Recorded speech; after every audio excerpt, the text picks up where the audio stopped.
The 10th of July, 1942, Akutan Island, Alaska, 9:17 a.m. The Aleutian fog slowly dissipates, revealing an incongruous shape in the swamp. Lieutenant William Thies, Marine Corps, walks cautiously through the muddy terrain, M1 Garand rifle in hand. His patrol was sent to investigate reports of an aircraft shot down 3 weeks earlier. And there she is, a Mitsubishi A6M0, virtually intact, lying on its back in the soft moss of the Aleutians, but structurally complete. The olive-green paint still gleams with moisture.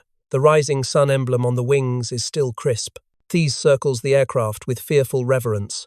For 6 months, since Pearl Harbor, the Zero has been every Allied pilot's nightmare in the Pacific, faster than any American fighter, more maneuverable than anything with an engine, capable of turning inside any pursuer and turning hunter into hunted. Invincible. But now Thies is looking at one. Close up. He can touch it. "Sergeant," he calls. "We need to turn this thing around. I want to see the cockpit." It takes 20 men and 2 hours to turn the Zero around.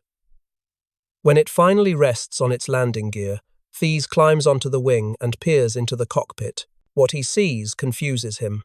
The fuselage is thin, lightweight aluminum. He taps it with his knuckles. The sound is hollow, like tin cans. He looks around for armor behind the pilot's seat. There isn't any. He checks the fuel tanks in the wings. Bare metal, no self-sealing rubber.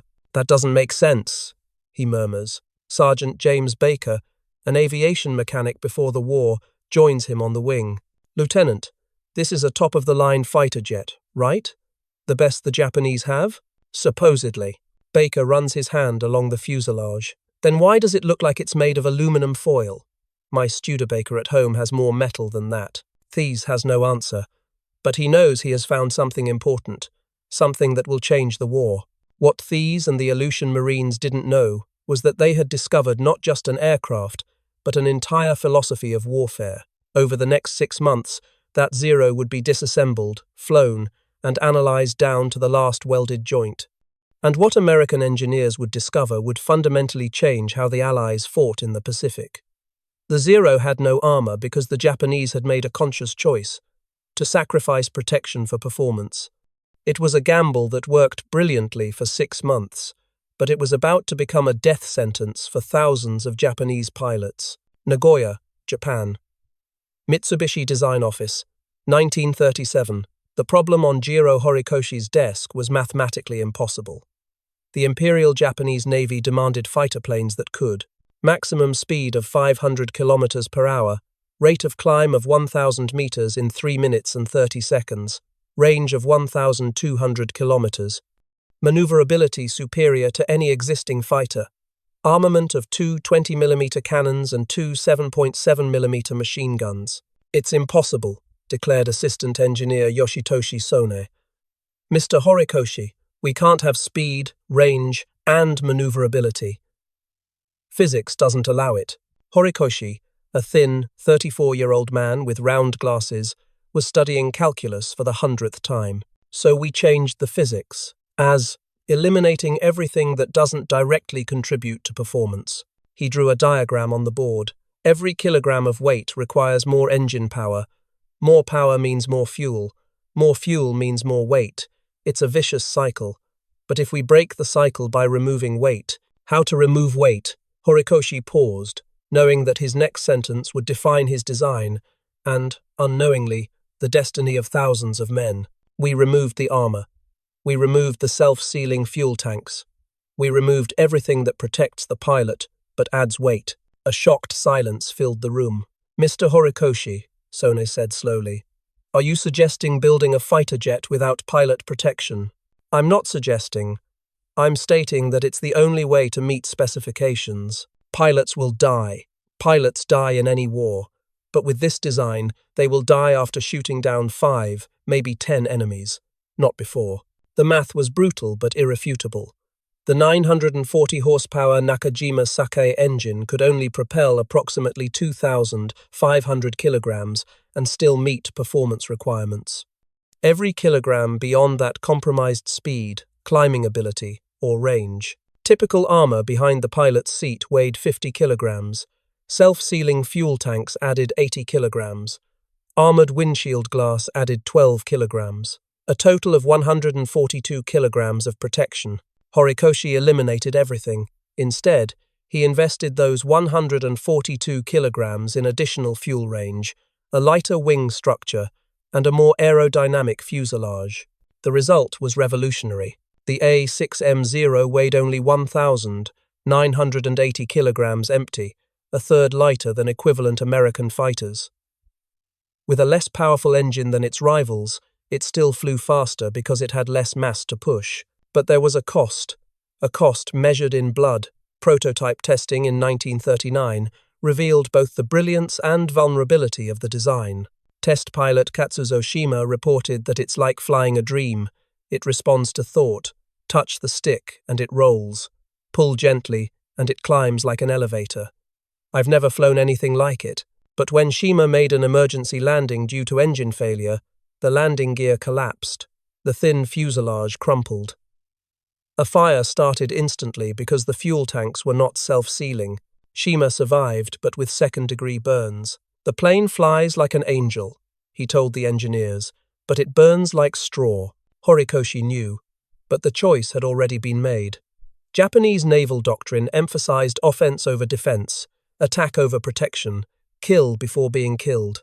If our pilots are superior, Admiral Isoroku Yamamoto declared, they don't need armor. They need an edge that allows them to kill the enemy before the enemy shoots at them. It was logic that would work perfectly against inferior enemies, and catastrophically against enemies who learned. No one imagined that this bet on pilot skill over machine protection carried the seeds of massive tragedy, just waiting for an enemy who learned to play differently. The 7th of December, 1941. Regarding Pearl Harbor, Zero's baptism of fire was an absolute triumph. 43 Zeros escorted bombers over Oahu. They encountered resistance from a handful of P-40 Warhawks and P-36 Hawks that managed to take off. It was a massacre. Lieutenant George Welch, piloting a P-40, reported that it was like trying to fight a fairy. You turn towards a Zero, and it's simply not there anymore. It spins inside you. Suddenly, it's on your tail. You dive to escape, and it dives faster. You climb, and it climbs with you. There's no maneuver that works. Of the 10 American fighter jets that took off, 4 were shot down, 0 losses. Over the next 6 months, the pattern repeated itself throughout the Pacific. Philippines, Malaysia, Indonesia, New Guinea. Wherever Zeros appeared, Allied air superiority evaporated. The Zero's win rate was impressive. By June 1942, Zero pilots had shot down approximately 1,500 Allied aircraft, losing fewer than 100 Zeros, 15-1. Reports from Allied pilots were consistently desperate. The Zero can outperform anything we have.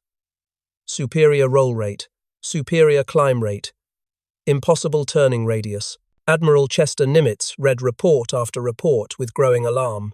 We need to understand this plane, he told his staff.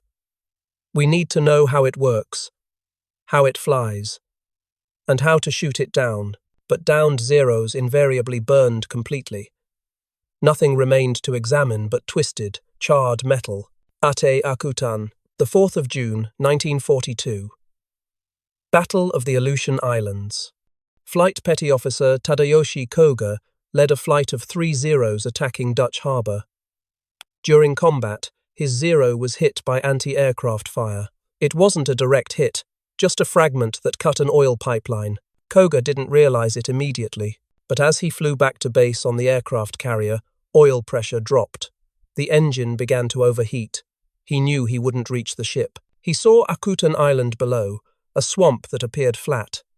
He decided to make a forced landing. It was a fatal mistake.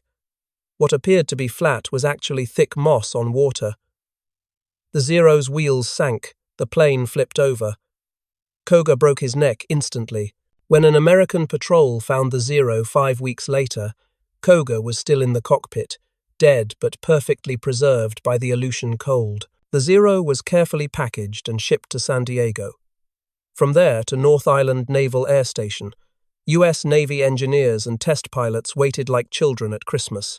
Lieutenant Commander Eddie Sanders, a test pilot with 3,000 flight hours, walked around Zero for the first time with a mixture of admiration and disbelief.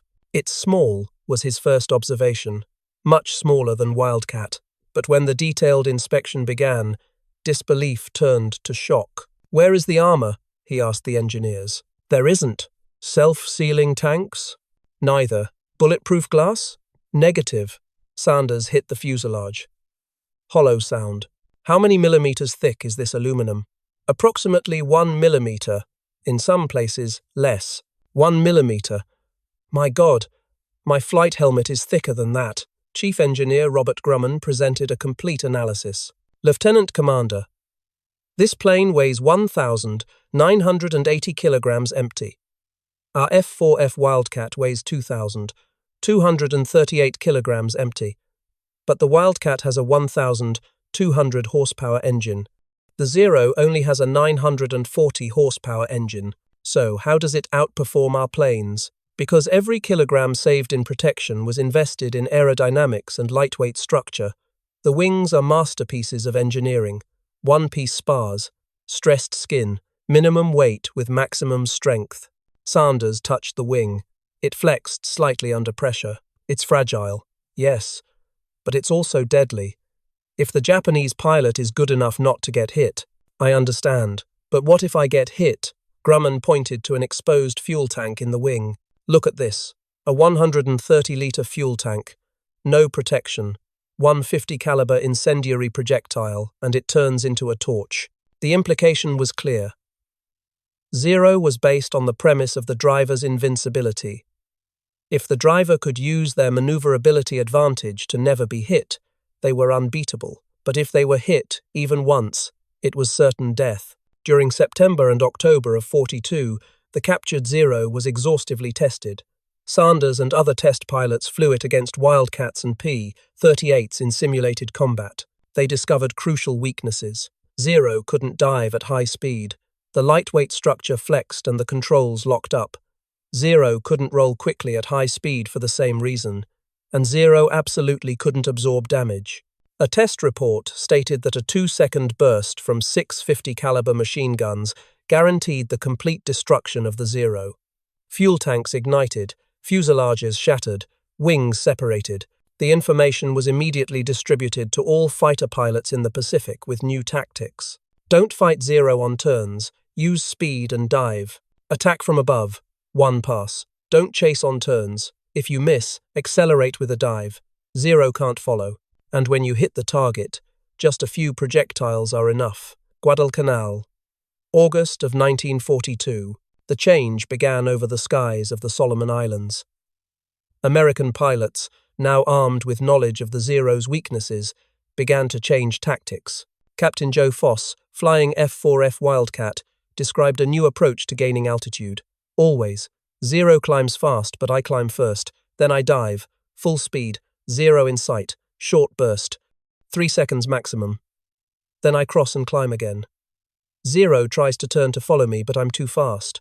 In the dive, Wildcat reaches 480 miles per hour. Zero starts vibrating at 380. The tactic worked devastatingly. In August of 42, the win rate was approximately 1-1. In November, it was 2-1 in favor of the Americans. In March of 43, 3-1. Japanese reports began to show confusion and then despair. Flying Petty Officer Saburo Sakai, a Japanese ace with over 60 victories, wrote that Americans have changed tactics. They no longer try to outmaneuver us in turns. They attack from above, one pass, then escape. We can't catch them in a dive, and they've discovered our weakness. When they hit us, we burn. One particularly disturbing report described an attack on a formation of 12 Zeros by 8 P-38 Lightnings. The P-38 seconds dove from 7,000 meters, fired in passage, and climbed again. 7 Zeros shot down, all burned, 0 American losses. The psychological terror of flying in an unprotected plane began to erode morale. Japanese pilots knew that a single mistake meant death in flames. There was no second chance. There was no possibility of returning injured. Lieutenant Yasuo Kuwahara, a newly trained Zero pilot, described in his diary that instructors tell us the Zero is superior, and that's in turn-based combat. But Americans don't fight in turns anymore. They attack and retreat, and when they hit us, there's no escape. I saw a friend die yesterday. A P-38 hit him in a pass. His fuel tank exploded. He had maybe 2 seconds to realize he was burning before he died. He couldn't jump because he was too low. He just burned. The numbers told a story of complete reversal. In 1942, the Japanese produced 1,940 Zeros. They lost approximately 200, a loss rate of 10%. In 1943, they produced 3,500 Zeros. They lost 2,300, a loss rate of 65%. In 1944, they produced 6,475 Zeros. They lost 5,800, a loss rate of 90%. It wasn't just that Americans learned how to fight the Zero, it was that American production of new and superior fighter jets exploded. F-6F Hellcat, F-4U Corsair, P-38 Lightning, P-47 Thunderbolt, all faster than the Zero in a straight line, all heavily armored, all with 6 or 8 50 caliber machine guns, and all piloted by pilots who knew exactly where to shoot the Zero to ensure instant death. The philosophy behind the Zero versus American fighter jets revealed a fundamental difference between cultures. Japanese fighter design philosophy emphasized harmony between pilot and machine. A skilled pilot in a responsive machine was unbeatable. Protection was unnecessary for a master. Bushido applied to aviation. American philosophy emphasized protecting the most valuable asset, the trained pilot. Machines were replaceable. Pilots were not. Invest in armor, self-sealing tanks, bulletproof glass. Bring pilots home to fight another day. Designer Jiro Horikoshi, reflecting after the war, admitted that we made a gamble. We bet that our pilots would always be superior. That skill would overcome protection. For 6 months we were right. Then the Americans learned our weaknesses, and they had the resources to mass-produce pilots through extensive training programs. While our veteran pilots were dying, they took years of experience with them. Americans replaced lost pilots in weeks. General Claire Chennault, commander of the Flying Tigers who fought against Zeros in China, articulated the difference. Japanese aircraft are built for wars they plan to fight. Short wars against inferior enemies where quality trumps quantity. Americans build aircraft for long wars of attrition where survival matters more than pure performance. Guess which type of war we are fighting? The answer was obvious. War of attrition. And in a war of attrition, a fighter jet that brings a pilot home wins against a fighter jet that turns a pilot to ashes. Brutal statistics illustrated the point. An American pilot shot down in an armored Hellcat had a 65% chance of surviving and returning to combat. A Japanese pilot shot down in an unarmored Zero had an 8% chance of surviving. Over 3 years of war, differences compounded geometrically. America built a pool of experienced pilots that grew even with losses. Japan saw the average pilot experience drop from 1,000 hours in 1941 to 100 hours in 1945, the 10th of July, 1945. Exactly 3 years after its discovery in Akutan. Lieutenant William Thies, now a captain, was in Okinawa as an intelligence officer. The war was ending. Japan was burning under B-29 bombardment. Japanese naval aviation was destroyed. A captured Japanese pilot, 19 years old, was brought in for questioning. Thies noted burns covering 70% of the young man's body. "Did you fly Zero?" Thies asked through an interpreter. The pilot nodded. "How many missions?" 3. "Was it shot down on the 3rd attempt?" "Yes. F-6F Hellcat. 1 pass. My fuel tank exploded. I managed to jump out, but I was already on fire." Thies paused, then asked the question that had been tormenting him for 3 years. "Did you know your plane had no protection? That a single projectile could kill you?" The pilot looked at him with eyes that had seen a lot in 19 years. "We knew. We all knew. But we were told that Japanese spirit would surpass American metal. That Yamato Damashi made armor unnecessary. And you believed it?" A bitter smile. For 2 seconds before it started burning, I believed. Then I learned that spirit doesn't extinguish fire. Thies thought about the zero he found in Akutan, about the fragility that shocked everyone who examined it, about the conscious choice to sacrifice protection for performance. Do you know how many zeros were produced during the war? Thies asked. No, 10,839. Do you know how many were destroyed? Many, 10,572. A loss rate of 97.5%. Your plane, that symbol of Japanese superiority, has become a flying coffin for 10,000 pilots. On the 10th of July 1942, Lieutenant Thies encountered Zero and was shocked that it had no armor. He thought it was a design flaw, a defect. On the 10th of July 1945, Captain Thies understood that it wasn't a flaw. It was a choice based on a philosophy that valued attack over defense, glorious death over pragmatic survival, the perfection of the machine over the protection of man. And it was a choice that killed 10,000 Japanese pilots. They laughed when initial reports described American fighters as heavy and slow. They laughed when Wildcats couldn't turn with zeros. They laughed when their superior pilots shot down Americans 15-1. They stopped laughing when Americans learned not to fight on turns. They stopped laughing when new tactics rendered impossible turns from the zero irrelevant. They stopped laughing when they understood that a single 50-caliber projectile turned a masterpiece of aeronautical engineering into a flying torch. Zero was based on the premise of a short war against an inferior enemy. It worked perfectly for 6 months. Then the war became long, and the enemy learned. And the design that sacrificed protection for performance, that bet everything on pilot skill to avoid being hit, proved to be a death sentence in a war of attrition against an enemy that produced pilots faster than Japan could kill them.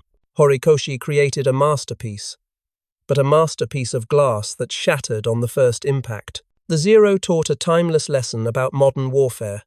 It's not about having the best weapon. It's about having the weapon that allows your side to replace losses faster than the enemy. Zero killed more people, but also died more. And in a war of attrition, whoever dies more loses. The roar of the Sakai engine fell silent over the Pacific in August of 45, but not before teaching us that a philosophy that glorifies death over survival eventually runs out of pilots willing to die. Americans built steel cages to protect pilots. Japanese built paper wings to unleash their spirit. In the end, steel cages brought pilots home. Paper wings turned them to ashes. And war, that cruel teacher, taught us that pragmatism triumphs over purity, protection triumphs over performance, and a system that values the lives of its warriors triumphs over a system that treats them like disposable cherry petals. Zero was beautiful, deadly, perfect, and fatal for whoever was piloting it. That was his tragedy and his legacy.